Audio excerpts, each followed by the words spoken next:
Iran ইস্যুতে ট্রাম্পের হঠাৎ নমনীয় সুর নেপথ্যে তেহরানের হুমকি। উত্তেজনার মধ্যেই মধ্যপ্রাচ্যে মার্কিন বিমানবাহী রণতরী পাঠানোর গুঞ্জন। আন্তর্জাতিক আদালতে শুরু হল রোহিঙ্গা গণহত্যার বিচার। এবং গ্রিনল্যান্ড দখলে অনর ট্রাম্প, ব্যর্থ হল যুক্তরাষ্ট্র ডেনমার্ক বৈঠক।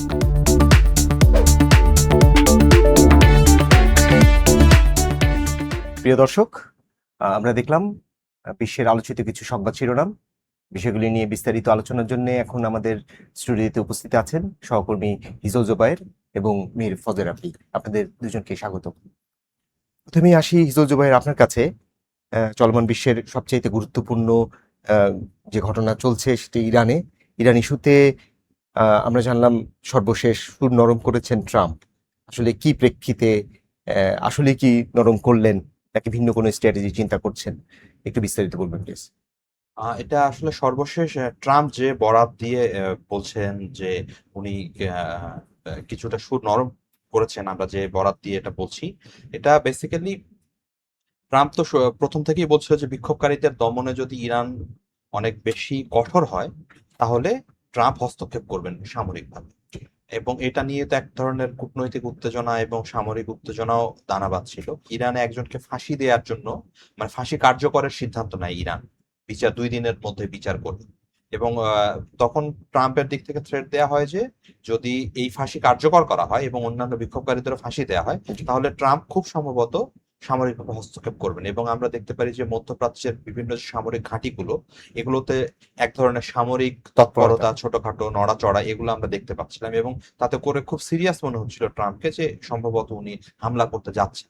তো এরই মধ্যে ইরানের দিক থেকেও একটু সংযত হয়ে বলা হয়েছে যে তারা এই মুহূর্তেই তারা ফাঁসি কার্যকর করবে না। তখন তার পরিপ্রেক্ষিতে ট্রাম্প আসলে সুরটি নরম করেছেন। নরম করে উনি বলছেন যে অথেন্টিক সোর্স উনি জানতে পেরেছেন যে ইরান বিক্ষোভকারীদের দমনে কঠোরতা পরিহার করছে এবং বিক্ষোভকারীদের ফাঁসি দেবে না। উনি সত্যিই কি এটা এই যাত্রায় সরে এলেন সামরিক হামলা হস্তক্ষেপের জায়গা থেকে? এ ব্যাপারে আমরা আসলে নিশ্চিতভাবে বলতে পারি ট্রাম্প এখন যে থিওরিটা অ্যাপ্লাই করছেন, মানে ওনার যে রাজনৈতিক থিওরি, সারা পৃথিবীকে যিনি অস্থির করে ফেলেছেন, এটাকে বলা হচ্ছে যে ম্যাডম্যান থিওরি। এটা মার্কিন প্রেসিডেন্ট রিচার্ড নিক্সন উনি প্রথম এটা অ্যাপ্লাই করেন ভিয়েতনাম যুদ্ধের ক্ষেত্রে, যে উনি আনপ্রেডিক্টেবল হয়ে ওঠে, যে ওনার মুভটা কেমন হবে, পরবর্তী মুভ, এটা শত্রুপক্ষ বা প্রতিপক্ষ কখনোই জানতে পারবে। আমরা এটি নিয়ে আসি মীর ফজল রাব্বি, আপনার কাছে। হিজল জোবায়ের যেরকম বলছিলেন যে আনপ্রেডিক্টেবল ট্রাম্প, উনি কি করবেন বোঝা যাচ্ছে না। তো মধ্যপ্রাচ্যে বিমানবাহী রণতরী পাঠাচ্ছে এরকম একটা সংবাদ আমরা জেনেছি। তো এইটার কদ্দূর, মানে এই নরম আসলে উনি যদি ব্যাকফুটে গিয়ে থাকেন তাহলে কি আবার রণতরী পাঠাবেন কিনা, না এই যদি পাঠানো তো এইটার উদ্দেশ্য কি, এটা নিয়ে একটু বিস্তারিত বলুন।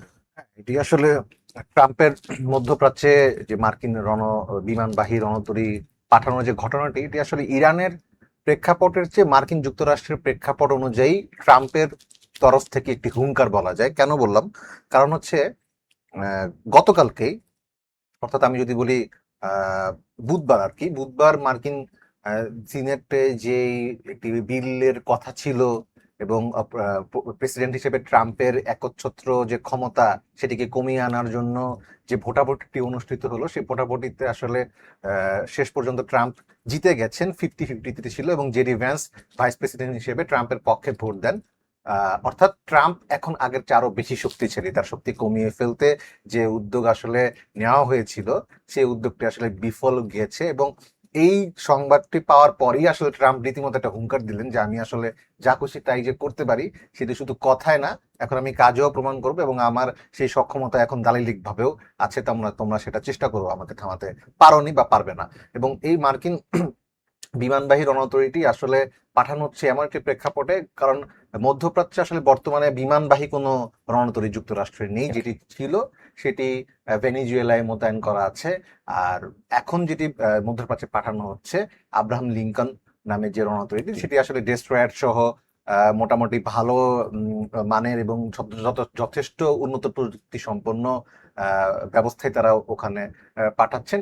এটি আসলে আমার দৃষ্টিতে মনে হয় ইরানকে একটি চাপ এবং হুঁশিয়ারির মধ্যে রাখা, স্নায়বিক চাপ। এবং ইরানের পক্ষ থেকেও এটি বলা হচ্ছে যে মনস্তাত্ত্বিক যুদ্ধের প্রেক্ষাপটে ট্রাম্প এটি পাঠাচ্ছেন। তারাও বলেনি যে এখান থেকে হামলা করা হবে বা হামলার আশঙ্কায় তারা আছেন। ইরানের পররাষ্ট্র মন্ত্রণালয় থেকে বলা হচ্ছে এটা মনস্তাত্ত্বিক যুদ্ধের অংশ। ধন্যবাদ আপনাকে। হিজল জুবাইর, আপনার কাছে আসি ভিন্ন আরেকটি প্রসঙ্গে। মিয়ানমারের রোহিঙ্গা গণহত্যার বিচার শুরু হয়েছে আন্তর্জাতিক অপরাধ আদালতে হেগেতে। তো এ বিষয়ে একটু বিস্তারিত আমাদেরকে জানাবেন। এটি সম্ভবত আইসিজে, জাতিসংঘের সর্বোচ্চ আদালত। তো এই আদালতে বিচার এই গণহত্যার বিচার শুরু হয়, এটা অত্যন্ত গুরুত্বপূর্ণ বিষয় আমাদের বাংলাদেশের প্রেক্ষাপটেও, কারণ বিপুল সংখ্যক রোহিঙ্গা আমাদের দেশে অবশ্যই জি। অবস্থান করছে। তো এই বিষয়ে একটু বিস্তারিত বলবেন। এটাকে বলা হচ্ছে যে গত এক দশকের মধ্যে this is the first time যে ICJ, international court of justice, তারা হচ্ছে গণহত্যা বিষয়ক কোনো মামলা পূর্ণভাবে আমলে নেবে। এটা এই দিক দিয়ে একটা রীতিমতো মাইলফলক, এবং রোহিঙ্গাদের জন্য তো অবশ্যই, কারণ এই মামলাটি করেছিল গাম্বিয়া, আফ্রিকার দেশ, পশ্চিম আফ্রিকার, এবং ওরা কিন্তু 2017 সালে এই মামলা করে। এখন এতদিন পরে এসে এটার ধরেন শুনানি শুরু হচ্ছে, সাক্ষ্য গ্রহণ শুরু হচ্ছে। 2017 সালে যখন মামলা করে তখনই কিন্তু প্রাথমিক আইনি যে শুনানি সেটা হয়েছিল, এবং তখন তৎকালীন প্রধান 2017 দিয়ে 2019-এ এটার হয়। এবং তৎকালীন মিয়ানমারের যে নেত্রী অং সান সুচি, উনি কিন্তু এই যে গাম্বিয়ার যে মামলা, এটাকে উনি বলেছিলেন যে এটা মানে বিভ্রান্তিকর, উনি স্বীকার করেন। কিন্তু এতদিন পরে ওটার এই পর্যায়ে এখন যে ধাপটা শুরু হচ্ছে, দ্বিতীয় ধাপ, এবং এটাই আসলে মূল ধাপ। এই পর্যায়ে রোহিঙ্গাদেরও মানে সাক্ষ্য গ্রহণ করা হবে মানে এই যাত্রায়, এবং এটা 3 সপ্তাহ ব্যাপী এই শুনানিটা চলবে। এবং তারপরে হয়তো কিছু মাস, মানে এই সময়টা বলা যায় না কবে ফাইন চূড়ান্ত একটা সিদ্ধান্ত আসবে, কিন্তু একটা সিদ্ধান্ত দিবে, হয়তো মাস বা বছরও লেগে যেতে পারে। এবং এই মানে এটাকে বলা হচ্ছে যে রোহিঙ্গারা এটাকে কেন্দ্র করে প্রচুর আশাবাদী একটা জায়গায় চলে গেছে। তারা মনে করছে যে এটা তাদের প্রত্যাবাসনের জন্য খুবই সহায়ক হবে। সবচেয়ে মজার ব্যাপার হচ্ছে যে এই শুনানিটি শুরুর আগেই মিয়ানমারের জাতীয় ঐক্য সরকার, সেটা প্রবাসী সরকার, কিন্তু তারা কিন্তু এখন আরাকান আর্মি থেকে শুরু করে অন্যান্য যে এথনিক গোষ্ঠী, এথনিক গেরিলা সশস্ত্র অংশ যারা জান্তাদের বিরুদ্ধে যুদ্ধ করছে, তারাও তাদের মিত্র, এবং তারাই এখন মিয়ানমারের বড় অংশটা দখলে রেখেছে। তারা কিন্তু একটা বিবৃতি দিয়ে, this is the first time যে তারা রোহিঙ্গা শব্দটা দিয়ে এই জনগোষ্ঠীটাকে অ্যাড্রেস করছে। এর আগে কিন্তু অং সান সুচি বা জান্তা, তারাও কিন্তু রোহিঙ্গা শব্দটাকে অ্যাড্রেস করে না। তারা এদেরকে মানে অনুপ্রবেশকারী বলার জায়গা থেকে বা বাংলাদেশি বা বাঙালি জায়গা থেকে তারা বাঙালি বলে অ্যাড্রেস করতে হবে, এই ধরনের কিছু। রোহিঙ্গা বলে অ্যাড্রেস করলেই যেন এটা একটা স্বীকারোক্তির মতো। স্বীকারোক্তি। তো সব দিক দিয়ে এইবারের শুনানিটা খুবই ঐতিহাসিক এবং গুরুত্বপূর্ণ হতে যাচ্ছে। এবং এটা আরো একদিক দিয়ে গুরুত্বপূর্ণ হবে যে এই ধরনের একটা গণহত্যা মামলার যখন শুনানি হবে, এবং এটা যদি রায়ের দিকে এটা নিশ্চয়ই গড়াবে। এবং এটা কিন্তু কিছুদিন আগেই মানে গাজায় যে চলমান গণহত্যা, এটার এগেনস্টে যে সাউথ আফ্রিকা ইসরায়েলের বিরুদ্ধে মামলা করেছে, সেটাও তাহলে তখন কিন্তু অটোমেটিক্যালি ওটার উপরে আলাদা ফোকাস করবে। সো মানে এটা সব দিক দিয়েই খুব গুরুত্বপূর্ণ। এবার আসি গ্রিনল্যান্ড প্রসঙ্গে। ডোনাল্ড ট্রাম্প গ্রিনল্যান্ড দখল করতে চাচ্ছেন, তো উনি কি এখনো অনড়? আমরা দেখলাম সর্বশেষ বুধবার ডেনমার্ক আর গ্রিনল্যান্ডের মধ্যে যে একটি আলোচনা হয়েছে যুক্তরাষ্ট্রের প্রতিনিধির উপস্থিতিতে, সেই আলোচনাটায় কোনো রকম সিদ্ধান্ত আসেনি, একরকম ব্যর্থই বলা যায়।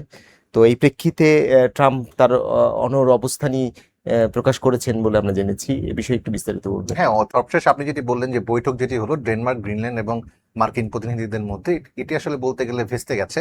সেখান থেকে ফলপ্রসূ কোনো পদক্ষেপই আসলে নেওয়া যায়নি। এবং ডেনমার্কের পক্ষ থেকে বলা হচ্ছে, ডেনমার্ক এবং গ্রিনল্যান্ডের সুর আসলে খানিকটা মানে বলতে গেলে একই ছিল। মূলত পক্ষ ছিল দুটোই, যুক্তরাষ্ট্র এবং আরেক পক্ষ ছিল ডেনমার্ক এবং গ্রিনল্যান্ড। Right. তাদের পক্ষ থেকে বলা হচ্ছে যুক্তরাষ্ট্র যদি ডেনমার্কের সাথে অথবা গ্রিনল্যান্ডে তাদের সামরিক উপস্থিতি বাড়াতে চায়, তারা যদি কোনো সামরিক সহযোগিতা কার্যক্রমে আসতে চায়, সেদিকে তারা অবশ্যই তাদেরকে ওয়েলকাম করবে। কিন্তু গ্রিনল্যান্ড কিনে নেওয়ার যে বিষয়টি, সেটিতে আসলে তারা একমত হতে পারছেন না, বা পুরোপুরি দখলে নেওয়ার যে বিষয়টি, এটি আসলে কোনো দেশেরই রাষ্ট্রপ্রধান বা দায়িত্বে যারা থাকেন তারা আসলে মেনে নিতে পারবেন না, এটি স্বাভাবিক। কিন্তু ট্রাম্পের পক্ষ থেকে কোনো নমনীয়তার সুর দেখা যায়নি। তিনি আগের যে অবস্থানে, কঠোর অবস্থানে ছিলেন, তিনি আরো বেশি কঠোর হচ্ছেন বলে বলা যায়। কিন্তু ডেনমার্ক, গ্রিনল্যান্ড যদি বলি অথবা মার্কিন যুক্তরাষ্ট্র বলি, দুপক্ষেরই যে সাধারণ নাগরিক আছেন, তারা কেউই কিন্তু এই ট্রাম্পের এই সিদ্ধান্তের পক্ষে যাচ্ছেন না। মার্কিন যুক্তরাষ্ট্রে সেখানে সাধারণ সম্প্রতি একটি জুড়ে খুব সম্ভবত সিএনএন এর একটি পোল ছিল, সিএনএন এর সেই পোলে 75% মানুষ যারা ট্রাম্পের এই সিদ্ধান্তের বিপক্ষে। এগেইনস্টে আছেন, এবং গ্রিনল্যান্ডও খুব কম গুটি কয়েকজন মানুষ তারা হচ্ছে ট্রাম্পের এই প্রস্তাবের পক্ষে আছেন। কিছুদিন আগে একটি কনফারেন্সে, একটি সাক্ষাৎকারে তিনি যখন বলেন যে গ্রিনল্যান্ড আমি দখল করবই, সেখানকার জনগণ মেনে নিক বা না নিক, এই মন্তব্যের পরেই আসলে গ্রিনল্যান্ড যারা বাসী, যারা যদিও তারা সংখ্যায় অনেক কম, কিন্তু তারা আসলে ট্রাম্পের যে অনমনীয়তা সেটিকে তারা অসম্মান হিসেবেই আসলে দেখছেন, এবং তারা সম্প্রতি বলছেন যে আমরা বোকা না, মার্কিন যুক্তরাষ্ট্র এখানে কেন আসতে চাচ্ছে সেটি আমরা বুঝি, সেটি আমরা জানি। ধন্যবাদ আপনাদের দুজনকেই। প্রিয় দর্শক, আজ এই পর্যন্তই। আমরা আবারও হাজির হব আগামী পর্বে অন্য কোনো বিষয় নিয়ে। ততক্ষণ ভালো থাকুন, সুস্থ থাকুন।